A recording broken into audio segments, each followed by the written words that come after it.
Unemployment rate हमेशा नीचे आती रही है।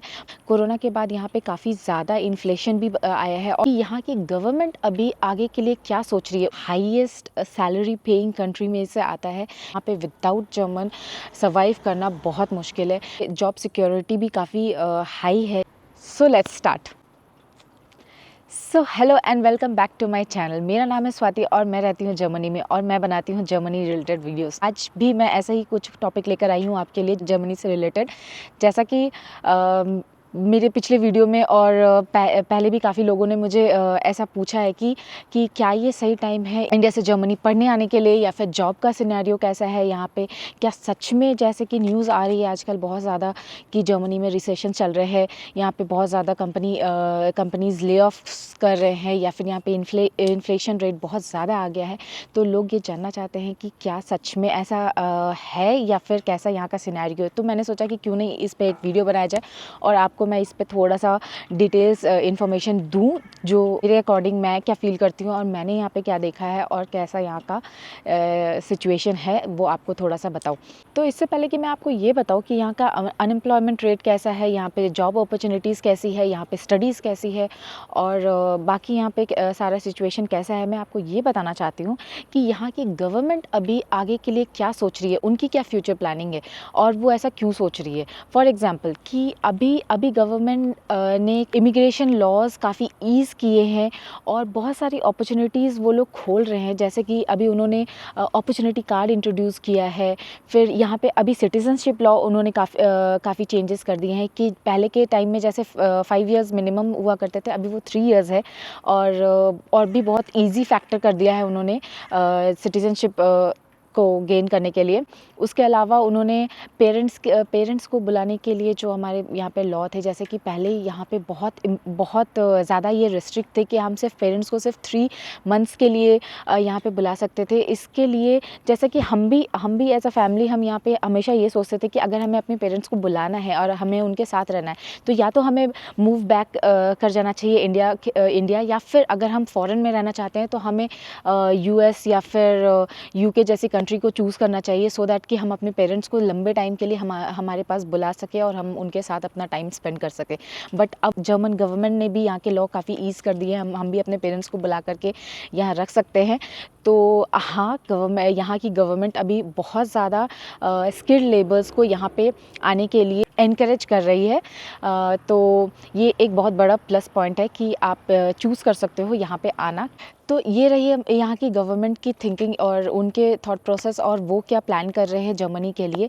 अब मैं आती हूँ कि अभी का करंट सिचुएशन यहाँ का कैसा है, कि रिसेशन ने जर्मनी को कितना ज़्यादा हिट किया और उससे जर्मनी कितना ज़्यादा अफेक्टेड है, उसके एम्प्लॉयमेंट कितना ज़्यादा अफेक्ट हुए हैं रिसेशन से, और इन्फ्लेशन रेट से यहाँ पे सैलरी कितनी ज़्यादा अफेक्टेड हुई है, मैं वो अब आपसे शेयर करना चाहूँगी। तो जैसा कि मैंने बोला कि हाँ, यहाँ पे रिसेशन काफ़ी आया है। पहले जैसे जो पहले कोरोना से पहले जो सिचुएशन हुआ करता था जर्मनी में, वो हमेशा अनएम्प्लॉयमेंट रेट हमेशा नीचे आती रही है। But after corona we have seen कि यहाँ इसमें काफ़ी ड्रास्टिक चेंज आया है। कोरोना के बाद यहाँ पे काफ़ी ज़्यादा इन्फ्लेशन भी आया है और back to back after corona यहाँ पे यूक्रेन और रशिया के वॉर होने की वजह से भी यहाँ पे बहुत ज़्यादा रिसेशन और इन्फ्लेशन रेट बहुत हाई हो गया है जर्मनी में, जिसकी वजह से बहुत सारी कंपनीज़ ने काफ़ी ले ऑफ्स किए हैं। जो हमारे, अगर आप पहले के स्टैटिस्टिकली अगर आप पहले के ये चार्ट देखें तो फिर पहले के रेस्पेक्ट में अभी बहुत ज़्यादा ले ऑफ्स कर रही हैं बहुत सारी कंपनीज़, और अनएम्प्लॉयमेंट रेट भी काफ़ी ज़्यादा बढ़ी है, इन्फ्लेशन भी काफ़ी ज़्यादा बढ़ा है और सैलरी जैसा कि बहुत ज़्यादा डिफरेंस नहीं आई है पहले और अभी के सिचुएशन में। इट्स मोर और लेस द सेम। बट यहाँ पे एक चीज़ अच्छा है कि यहाँ पे गवर्नमेंट के तरफ से भी हमें टाइम टू टाइम काफ़ी ज़्यादा हेल्प मिलती आई है। जैसे कि लास्ट ईयर हमने देखा कि क्योंकि इन्फ्लेशन इतना ज़्यादा बढ़ गया था तो गवर्नमेंट की तरफ से काफ़ी एम्प्लॉयज़ को 3000 यूरो का कंपनसेशन प्रोवाइड किया था बहुत सारे एम्प्लॉयज़ को ऑल ओवर द जर्मनी। तो ये कैसा, ये टैक्स फ्री अमाउंट था जो यहाँ की गवर्नमेंट ने सारे एम्प्लॉयज़ को दिए थे। तो इस तरह की बेनिफिट्स यहाँ की गवर्नमेंट हमेशा देती आई है। लेकिन फिर भी मैं बोलूँगी कि क्योंकि इन्फ्लेशन बहुत ज़्यादा बढ़ गया है, तो यहाँ की कॉस्ट ऑफ लिविंग काफ़ी हाई हो चुकी है और उसकी वजह से जो पहले सैलरी ऑफ़र हो रही थी, जो यहाँ की जो अगर आप देखा जाए तो यहाँ का जो एवरेज सैलरी पैकेज है वो मिनिमम 30 टू 45,000 यूरोज़ है।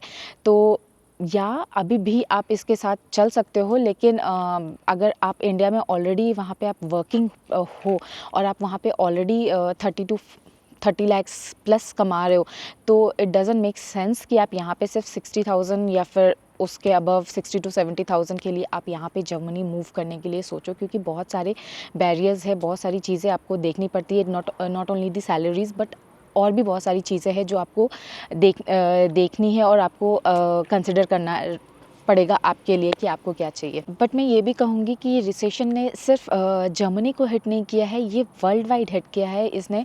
तो अगर आप देखो तो अगर आप इंडिया से मूव करना चाह रहे हो और आप किसी और कंट्री को ऑप्ट करना चाह रहे हो, तो मैं ये ऐसा कहूँगी कि वहाँ पे भी अनएम्प्लॉयमेंट रेट होगी, वहाँ पे भी ले ऑफ्स किए होंगे कंपनीज़ ने और वहाँ पर भी इन्फ्लेशन आया होगा।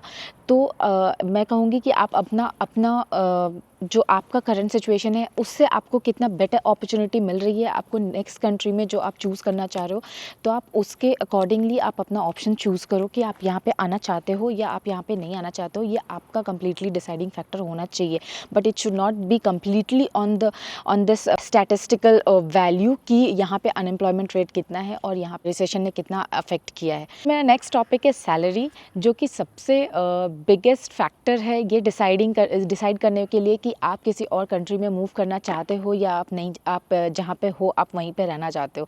तो जर्मनी, तो मैं आपको ये बता दूं कि Germany one of the highest salary paying country में से आता है। यहाँ पे सबसे ज़्यादा एवरेज सैलरी जो बोला जाता है यहाँ पे सबसे ज़्यादा हाई है।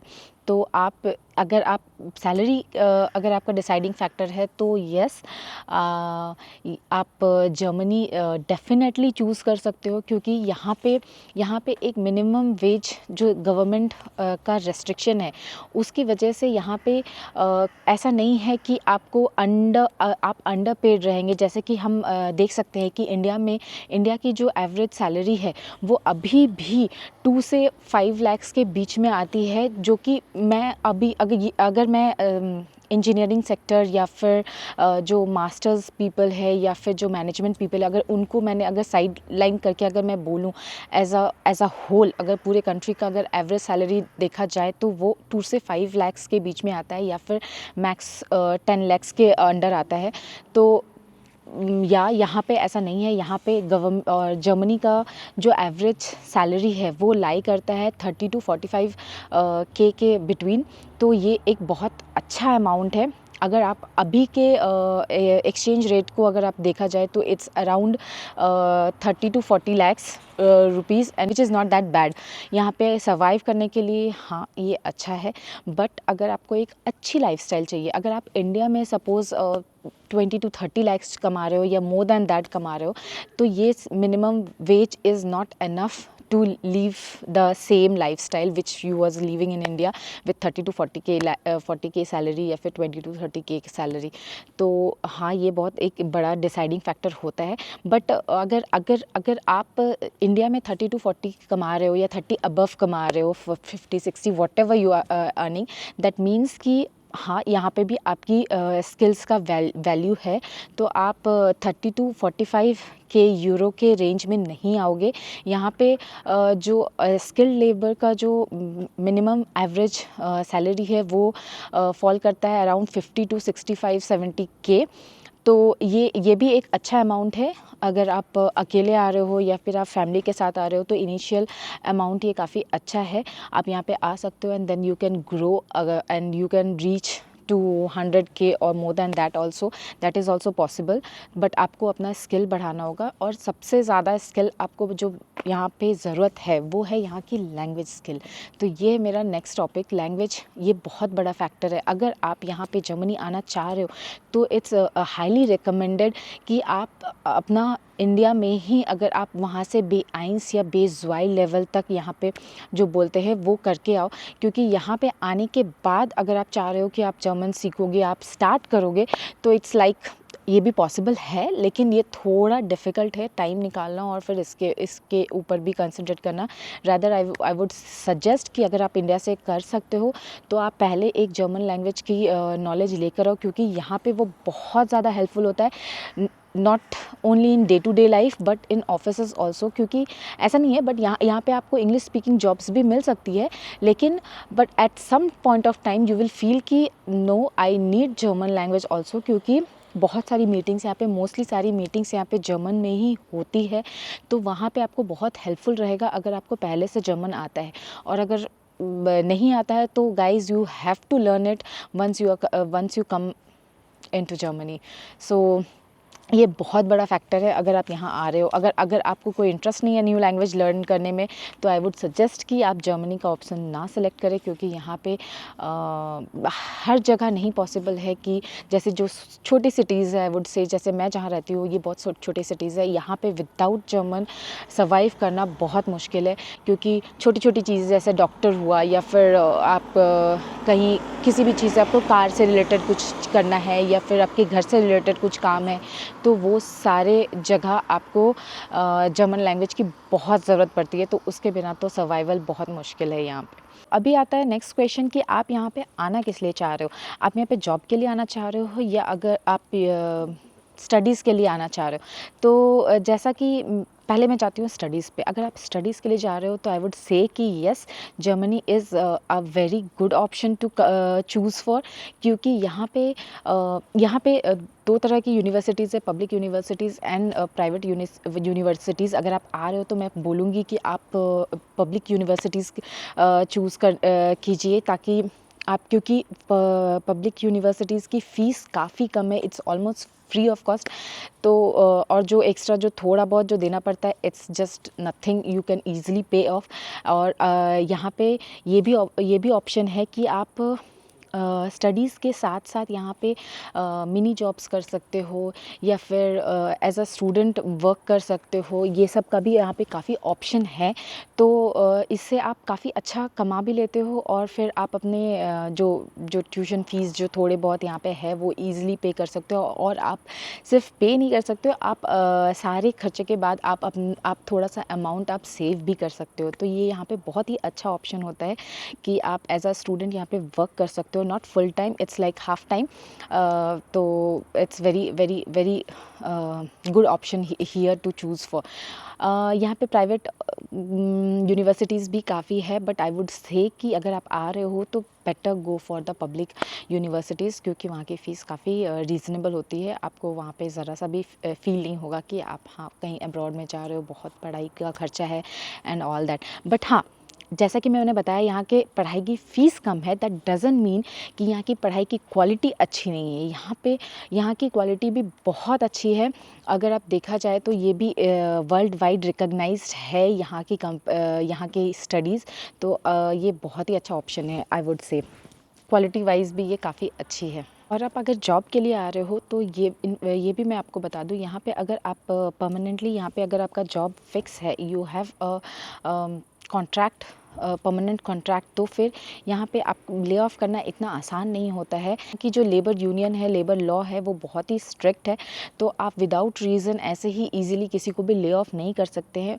फिर यहाँ पे जॉब सिक्योरिटी भी काफ़ी हाई है इसलिए। इसके अलावा अगर आपको जॉब लॉस होता है तो यहाँ पे गवर्नमेंट की तरफ से आपको अराउंड 11 मंथ्स तक का जॉब इंश्योरेंस रहता है, 1800 तक max, that's the max limit depending upon your jobs which you was doing before. तो 1800 यूरो तक आपको पर मंथ गवर्नमेंट की तरफ से मिलता है। And not only that, government आपको हेल्प भी करती है आपके नेक्स्ट जॉब फाइंड करने में।